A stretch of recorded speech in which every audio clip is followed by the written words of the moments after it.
Hello and welcome to another album analysis. In today's video we're going to be taking a look at the latest album from the Blackpool based rock band Boston Manor titled Datura. Boston Manor will certainly be hoping to continue building in the successes with this album after the critical acclaim that was received from their third album in the form of Glue. And they really are not the type to rest on their laurels. They love to change things up, they love to experiment with different sounds and really just kind of try something new with every single album they release, and we're certainly going to be seeing that across this album as well, taking in a shift in style and playing with some new ideas. This album is actually very short in stature, coming in at only 7 tracks, but the band have done this for a reason because they've effectively split the album in half. There is part 2 which is due to come out at some point in the future, but I see why the band have done this because this is a very cinematic album.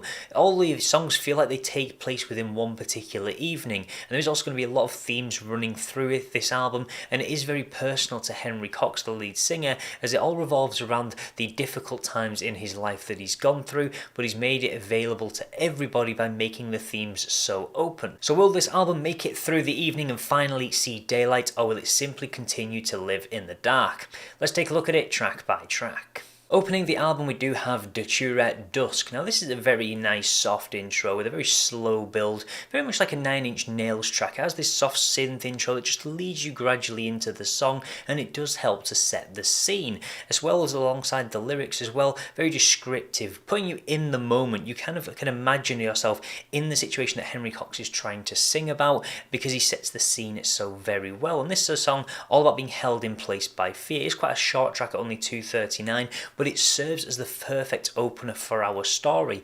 This, as I said before, this album is all about encapsulated in one evening. It's a story in a short form, and we're going to be seeing that as we progress through it. So I like that you've got this intro, this prologue to what's going to come throughout the rest of the story. Then we do head into Floodlights on the Square. Now there's some really cool things that the band really do with this. We open with this very scratchy guitar, almost like nails on a chalkboard. Gives it a great edge just to really bring us in with this. Again, another soft intro, but then we get this big eruption of sound, and I love it because it's like a floodlight being switched on. It's like you sort of being caught in the headlights, like a deer in the headlights, and I like the way they've done that. I like the way that the title of the track kind of fits in with this idea of just this blast of sound, this blast of light, and you can link the two together.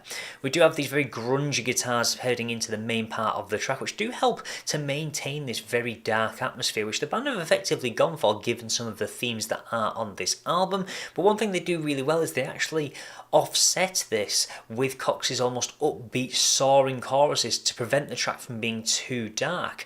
And there are times where he really does raise the levels on the vocals, which almost mimics this idea of screaming out. So there's lots of little elements that they've really thrown in. I just love the way they've used the instruments. The lead guitar really does just sort of help maintain those dark tones, because you don't want to make the song too dark, but you don't want it to sound too upbeat and too fluffy effectively to the point where it loses that edge that it has to it. So they've managed to find this really great balance using different members to really help to do that, and I like that Henry Cox is kind of the one controlling it. This album is very personal to him, so he's the one kind of setting the levels and understanding, right, we've got a message we want to convey, how do we do that but without making it too dark and depressing, and they really do get the balance right on this particular track. Then we come chugging into number 3, which is Foxglove. Now this is a song that makes use of the first person quite heavily, lots of me, lots of you, and that's great because Henry Cox, this is a personal album to him. A lot of the songwriting, he's really wanted to give it that personal element while still making it available to everybody,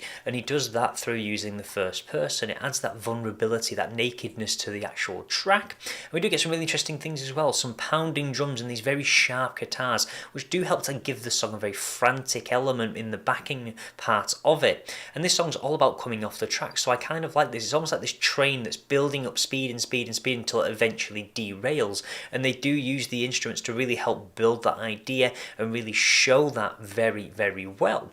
Also, I love the second pre-chorus because it's got this really great build with Henry just really screaming out in emotion, showing that explosiveness. That is like the point where the train finally derails, and everything just fits together so perfectly.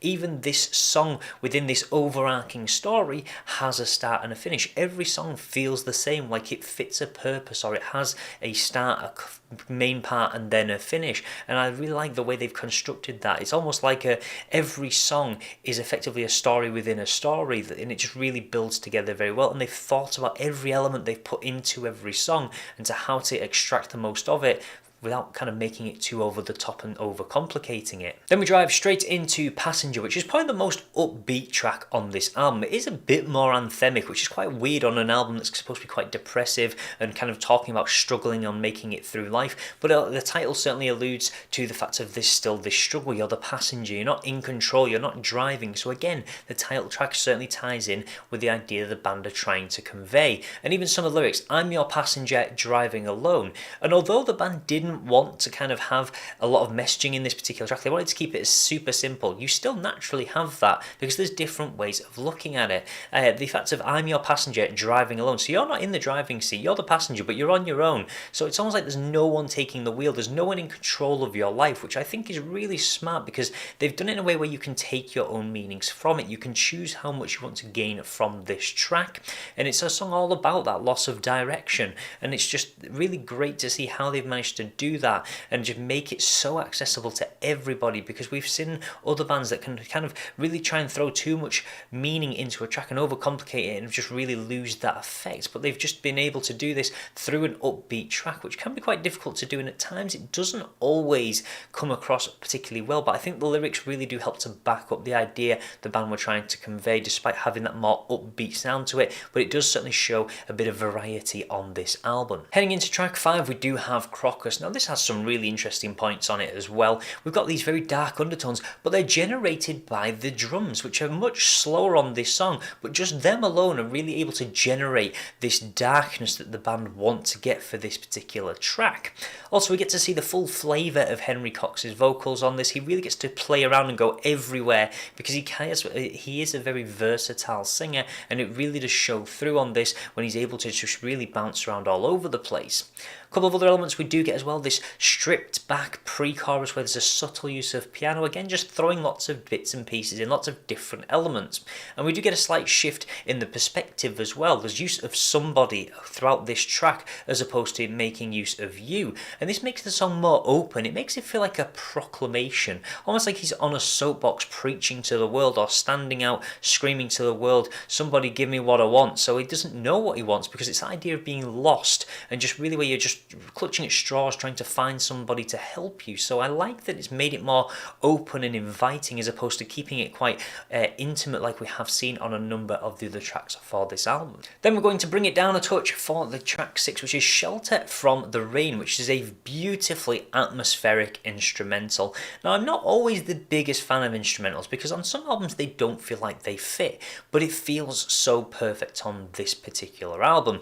As I said, it feels like everything is happening within the space of one evening. We've had this darkness where you're a bit lost, you don't know what you're doing with your life, and it's almost acts as this moment of euphoria or reflection, just that moment of solace where you're alone, maybe alone of an evening. And it has two ways that this song could go. It could be that thing of you're kind of lying in bed, the rain's pattering against your window and you feel a bit miserable and a bit lost, but for someone that can be when you most find peace, when you've just got those rainy days. Some people really draw inspiration from it. So there's definitely another way of looking at this depending on sort of your mindset and how you look at the world as well. So again, there's no lyrics to kind of use to sort of draw the inspiration from. It's all got to be done through the music, but it's also going to set us up for the final track on the album, which does lead us into Inertia, which is a brilliant track. I actually talked about it in a separate video, but I want to touch on it again now. It is very much a slow, soothing rock track with this really nice trickling guitar, and probably one of my favourite things is the rhythm and the bass working in tandem to create this very strong backbone and foundation for the track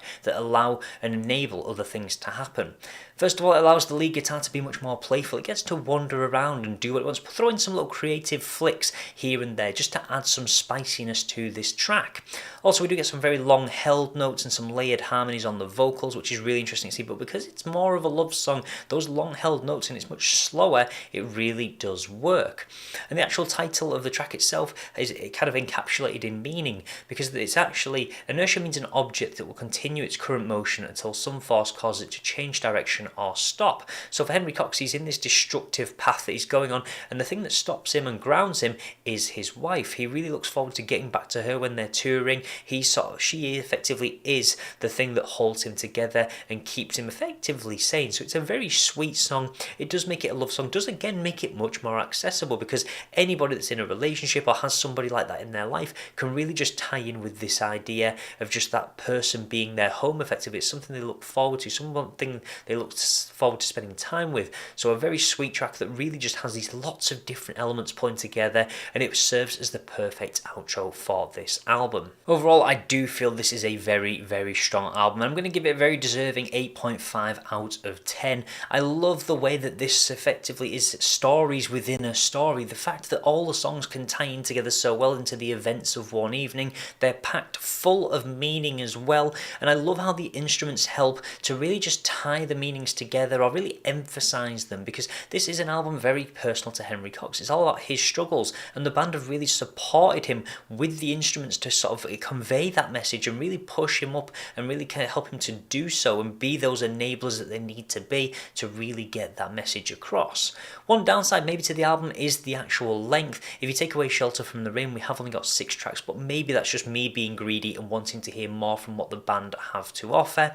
And one other thing you could maybe touch on is the band, while they wanted to keep the album simple and really just make it accessible to everybody, I do feel there's a couple of very small occasions where it's a little bit too simple. I mean, the band have done it in the past works where they've actually released songs that are chock full of meaning but have a lot of diversity, whereas there are a couple of tracks on here that just do feel overly simplistic at times. But I'm really nitpicking, because I think overall this is an album that if you've never heard it, you've got to give it a listen through. It will certainly just have you in awe effectively. I mean, it still does to me, and I've heard it multitude of times, and every time I listen to it I just can't help but smile. Even though it's got these dark undertones, it's not a depressing album that you come away from thinking, oh, I feel a bit miserable now that I've listened to that. It's actually, because you've got inertia at the end of the track, it leaves you with this big smile on your face where you're like, wow, what a brilliant album, and I'm really excited to see what the band have to offer going forward.